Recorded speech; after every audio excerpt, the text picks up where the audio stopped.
Good morning to all of you. पहले आज एक 12th का एक नया चैप्टर स्टार्ट कर रहे हैं, इलेक्ट्रोकेमिस्ट्री। ये काफी इंपॉर्टेंट चैप्टर है। सॉल्यूशन थोड़ा बड़ा वीडियो बनता है इसलिए वो स्टार्ट नहीं किए। ये बोला ये काफी इंपॉर्टेंट चैप्टर है तो इसका कॉन्सेप्ट अच्छा से समझना और क्लियर रखना हर चीज यहाँ। तो स्टार्ट करते हैं। जैसे फिजिक्स में हम पढ़ते हैं इलेक्ट्रिसिटी के बारे में, वैसे ही अब केमिस्ट्री में भी हम क्या पढ़ेंगे, इलेक्ट्रिसिटी के बारे में। पर यहाँ पे हम जनरली किसके बारे में बात करने वाले हैं, बैटरी सेल, मतलब वो कैसे काम करता है, कोई भी सेल वर्क कैसे करता है। जैसे अगर हम सपोज करो कोई एक ये सेल है तो कुछ दिन के बाद बोलते हैं कि ये बैटरी खराब हो गया। ऐसा कुछ होता नहीं कि बैटरी खराब हो जाता है, उसका कंसंट्रेशन क्या हो जाता है, कम हो जाता है। कंसंट्रेशन कम होने के कारण वो वर्क करना बंद कर देता है। तो इस चैप्टर में यही सब हम स्टडी करने वाले हैं। इलेक्ट्रोकेमिस्ट्री है क्या? वैसे इलेक्ट्रोकेमिस्ट्री बेसिकली रिलेशन बताता है किसके बीच में, कन्वर्जन ऑफ एनर्जी के बीच में, कि chemical energy to electrical energy और electrical energy to chemical energy. तो इलेक्ट्रोकेमिस्ट्री को हम बोल सकते हैं it is a branch of physical chemistry which relation between conversion of chemical energy to electrical energy and electrical energy to chemical energy। इसी के relation को हम बोलते हैं इलेक्ट्रोकेमिस्ट्री। अब इलेक्ट्रोकेमिस्ट्री को मतलब थोड़ा सा एक इन्वर्टर वाला बैटरी के थ्रू समझते हैं। इन्वर्टर वाला में क्या होता है, पहले उसको हम इलेक्ट्रिसिटी देते हैं, वो कंज्यूम करता है और बाद में जब लाइट ऑफ कट जाता है तो वही क्या करता है, इलेक्ट्रिसिटी प्रोड्यूस करना स्टार्ट करता है। मतलब एक रिएक्शन हो रहा है और रिएक्शन के थ्रू हमको इलेक्ट्रिसिटी मिल रहा है। जितना भी बैटरी, कोई भी बैटरी देखो, सब किसके बेसिस पे काम करता है, किसके प्रिंसिपल पे, इलेक्ट्रोकेमिस्ट्री के प्रिंसिपल पे ही काम करते रहता है। अब इलेक्ट्रोकेमिस्ट्री को हम तीन पार्ट में डिवाइड करके पढ़ेंगे, इलेक्ट्रोकेमिकल सेल, इलेक्ट्रोलाइटिक सेल और electrolytic conductance. Electrolytic conductance chapter के आखिरी में हम पढ़ेंगे, जहां हम ये देखेंगे कि इलेक्ट्रिसिटी का फ्लो जो हो रहा है वो सॉल्यूशन के थ्रू हो रहा है। इलेक्ट्रिसिटी कंडक्ट जो हो रहा है वो सॉल्यूशन के थ्रू होता है। यहाँ पे मेन रूप से ये दोनों को अभी डिस्कस करते हैं, इलेक्ट्रोकेमिकल सेल और इलेक्ट्रोलाइटिक सेल। एक रेडॉक्स रिएक्शन होता है। अब इसी रेडॉक्स रिएक्शन के थ्रू क्या होता है, यहाँ पे एनर्जी जनरेट होता है। इसमें क्या होता है, chemical energy to electrical energy conversion होता है और इसमें electrical energy to chemical energy का कन्वर्जन होता है। इसमें जो रेडॉक्स रिएक्शन होता है वो स्पॉन्टेनियस रेडॉक्स रिएक्शन होता है।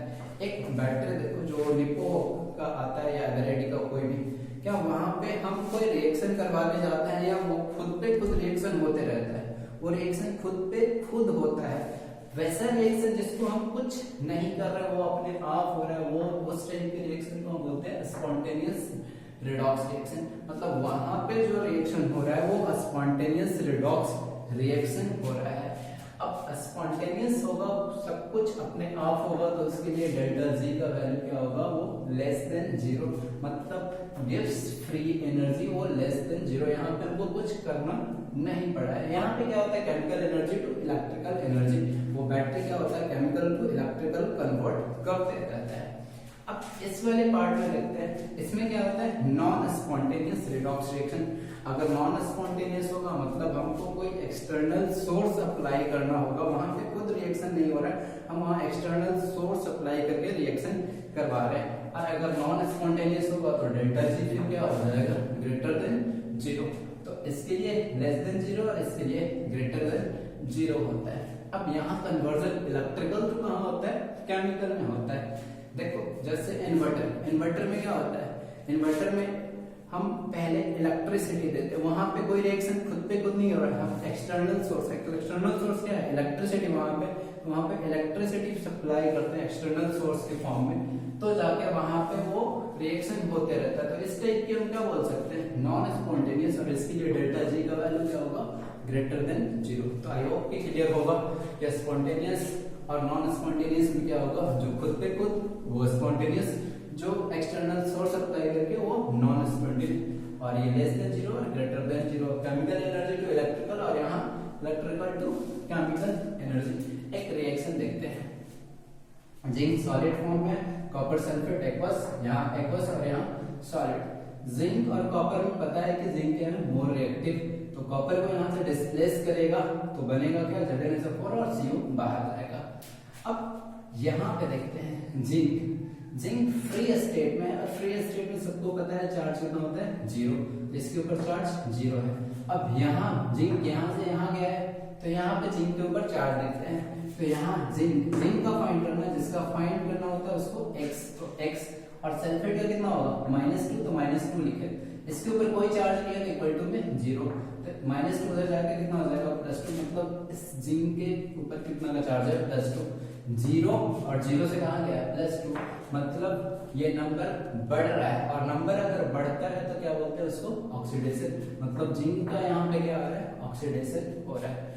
ये कॉपर देखो, कॉपर फ्री स्टेट में किसी के साथ कंबाइन नहीं होता है तो फ्री स्टेट बोलते हैं, तो कॉपर फ्री स्टेट में है तो फ्री स्टेट में 0, यहाँ पे कंबाइन स्टेट में, कंबाइन स्टेट में कॉपर का फाइंड करना है, तो कॉपर को x मानेंगे तो x, सल्फेट का -2, कोई चार्ज नहीं 0, तो x इक्वल टू +2, तो यहाँ कॉपर कितना में +2 से कहाँ गया है 0 में, इस बार नंबर घटा है, और नंबर घटता है तो क्या बोलते हैं उसको, रिडक्शन बोलते हैं।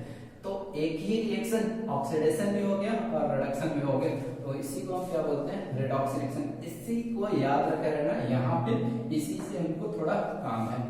अब ये दोनों चीज क्लियर हो गया होगा। अब साइंटिस्ट को ये दिमाग में कैसे आया कि हम बैटरी बनाते हैं, तो एक कंटेनर लिया, कंटेनर में क्या किया, CuSO4 सॉल्यूशन डाला, CuSO4 सॉल्यूशन, और उसके अंदर एक जिंक का रॉड डाला। पता है जिंक मोर रिएक्टिव है और कॉपर लेस रिएक्टिव है। जब रॉड डाला तो देखा कि इसके अंदर रिएक्शन होना स्टार्ट हो गया, और कुछ डाटा ऑब्जर्व किया। जो डाटा ऑब्जर्व किया वो पहला था कि जिंक, ये रॉड था, रॉड का वेट जो हो रहा था वो लगातार घट रहा था। ऑब्वियसली रॉड का वेट घटेगा क्योंकि ये जिंक क्या हो रहा था, जिंक के एटम टूट के सॉल्यूशन के अंदर जा रहा था। यहाँ से एटम टूटा सॉल्यूशन के अंदर गया, यहाँ से एटम टूटा सॉल्यूशन के अंदर गया। अब जिंक के एटम टूट के सॉल्यूशन के अंदर जा रहा था, तो ऑब्वियसली रॉड का वेट क्या हो रहा था, घट रहा था। तो पहला ऑब्जर्व यही किया कि वेट जो है वो रॉड का घट रहा है। दूसरा ऑब्जर्वेशन किया कि ये सॉल्यूशन जो ब्लू था उसका कलर फेड हो रहा है। ऑब्वियसली होगा ही क्योंकि कॉपर सल्फेट ब्लू कलर का होता है, ये पता है। ब्लू विट्रियोल भी पता होगा कि ब्लू विट्रियोल होता है CuSO4.5H2O वाला। तो यहाँ पे कॉपर का कलर ब्लू से धीरे धीरे फेड हो रहा था क्योंकि कॉपर तो यहाँ पे कितना में था, +2 में, क्योंकि इसका देखेंगे तो x -2 और इक्वल टू में 0, तो यहाँ +2 में, तो +2 से ये जो जिंक यहाँ से टूट रहा था, पहले 0 में था और 0 से टूट के कहाँ जा रहा था, +2, तो ये 2 इलेक्ट्रॉन निकल रहा था और यही 2 इलेक्ट्रॉन किसको मिल जा रहा था, कॉपर को। तो कॉपर का कंसंट्रेशन जो हो रहा था वो लगातार यहाँ पे क्या हो रहा था, कॉपर के कंसंट्रेशन के कारण कॉपर का कंसंट्रेशन लगातार यहाँ पे बढ़ रहा था, और बढ़ते यहाँ पे कॉपर के कंसंट्रेशन के कारण कलर जो हो रहा था वो धीरे धीरे कंसंट्रेशन कॉपर का बढ़ा, और बढ़ा तो कलर को धीरे धीरे वो फेड करना स्टार्ट कर दिया। अब यहाँ इसका कलर फेड हो गया। दूसरा ये हो गया ऑब्जर्वेशन। तीसरा ये ऑब्जर्व किया कि यहाँ पे पीपीटी का फॉर्मेशन, प्रेसिपिटेट, ये डाउन द एरो का मतलब है कि प्रेसिपिटेट का बनना यहाँ पे। तो यहाँ से जो टूट के आ रहा था यहाँ पे प्रेसिपिटेट का फॉर्मेशन कर रहा था, यहाँ पे काफी सारा प्रेसिपिटेट बन गया और ये रेड ब्राउन कलर का दिख रहा था। ये रेड ब्राउन कॉपर के कारण ही था यहाँ पे प्रेसिपिटेट। तो प्रेसिपिटेट का फॉर्मेशन, और आखिरी में देखा कि यहाँ टेम्परेचर जो है इस कंटेनर का सॉल्यूशन का वो बढ़ गया है। अब टेम्परेचर बढ़ गया, सॉल्यूशन का टेम्परेचर बढ़ा हुआ था। तो ये क्लियर है कि क्या क्या ऑब्जर्व किया, रॉड का वेट घटता ऑब्जर्व किया, कलर को फेड होता ऑब्जर्व किया, प्रेसिपिटेट बनते देखा और टेम्परेचर को बढ़ते देखा। यहाँ पे रिएक्शन है इसी का। ये जिंक पहले 0 में था, टूट के कहाँ गया था, जिंक +2 में। जिंक 0 से कहाँ गया है, जिंक +2 में, +2 में ही जाता है जिंक, याद रखना। तो ये +2 में 2, यहाँ 0 से 2 में गया तो यहाँ 2 इलेक्ट्रॉन बाहर गया, तो बाहर गया 0 से 2 नंबर बढ़ा, नंबर बढ़ता है तो क्या बोलते हैं, ऑक्सीडेशन। तो ऑक्सीडेशन हो रहा है। ये कॉपर किसमें है, +2 में है, सल्फेट लिखे नहीं है, सिर्फ कॉपर को देखो, ये कॉपर किसमें है, +2 में, +2 में है, तो +2 में है तो इसको क्या कर रहा है, ये 2 इलेक्ट्रॉन यहाँ से जो टूट के, ये तो कॉपर जिंक 2+ में जा रहा था, ये 2 इलेक्ट्रॉन जो यहाँ निकल रहा था यही किसको मिल जा रहा है, कॉपर को, यहाँ से आया जो वो किसको मिल गया, कॉपर को, तो 2 इलेक्ट्रॉन ये एक्सेप्ट करके Cu0 में सॉलिड में चला जा रहा है, यही जो तो यहाँ पे क्या बन रहा था, प्रेसिपिटेट का फॉर्मेशन करवा रहा था, तो ये +2 से 0 में गया, +2 से 0 में, तो ये वाला कौन सा हो गया, रिडक्शन, ये 2 इलेक्ट्रॉन है कैंसिल कर दिए, बराबर नहीं होता तो मल्टीप्लाई करके कैंसिल कर लेते हैं। अब ये वाला तो चैप्टर में आगे पढ़ेंगे, तो इसको बोलते हैं ऑक्सीडेशन हाफ, और इसको बोलते हैं रिडक्शन हाफ, और इसको बोलते हैं नेट सेल रिएक्शन। अब टेम्परेचर से ही हम थोड़ा सा यहाँ आगे डिस्कस कर लेते हैं।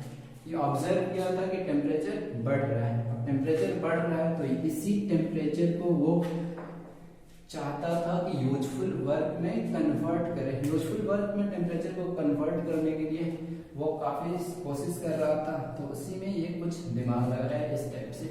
देखो यहाँ पे जो रिएक्शन हो रहा था वो तो डायरेक्ट हो रहा था, इसके अंदर तुरंत ये डाला हुआ था, इसमें रिएक्ट कर रहा था, तो ये चाहे इनडायरेक्ट रिएक्शन करवाना चाहता था। अब इनडायरेक्ट से क्या होगा कि 2 अलग अलग कंटेनर ले लेगा, एक में ऑक्सीडेशन सिर्फ हो और एक में क्या हो, रिडक्शन हो। पहले एक ही में हो रहा था तो डायरेक्ट, अब 2 अलग अलग में करवाएगा तो इनडायरेक्ट हो जाएगा।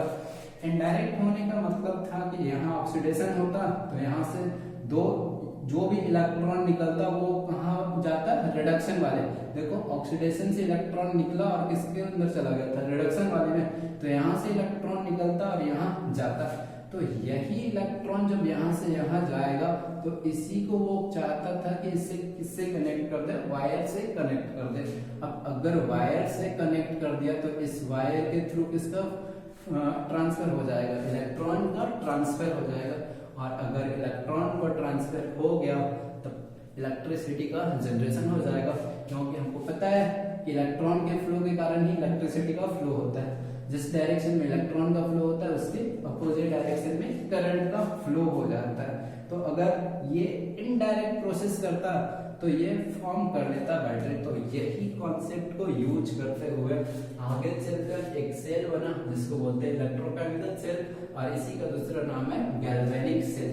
तो गैल्वेनिक सेल के कंस्ट्रक्शन के बारे में हम कल पढ़ेंगे कि गैल्वेनिक सेल कैसे काम करता है और कैसे बना है। तब तक के लिए ये वाला जितना कुछ लिखा हुआ है सब कुछ लिख लेना, और वीडियो देखना तो लिखा करो, नोट किया करो, अदरवाइज कोई फायदा नहीं होगा।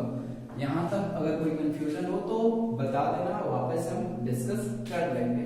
आई होप कि कोई कंफ्यूजन नहीं होना चाहिए। ये थोड़ा अच्छा से एक बार पढ़ लेना। इसके बाद हम कल इलेक्ट्रोकेमिकल से गैल्वेनिक सेल को डिस्कस करने वाले